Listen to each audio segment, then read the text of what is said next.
উত্তরবঙ্গের অন্যতম জনপ্রিয় মেলা হলো এই জল্পেশ মেলা।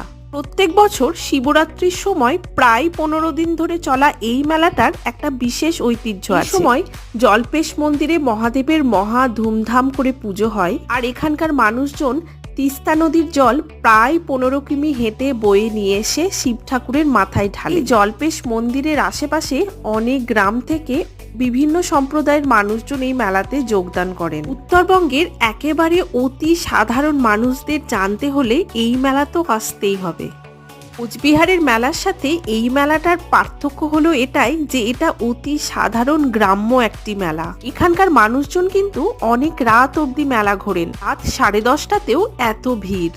মেলা দেখা শেষ করে বাড়ি যাওয়ার পথে আমরা গেছিলাম জল্পেশ্বর মন্দির। মন্দিরেও দেখো রাত 11টা বাজে আর কত লোকজন। হোক, ভীষণ ভালো লাগলো। ভিডিও ভালো লাগলে সাবস্ক্রাইব করে দিও। টাটা।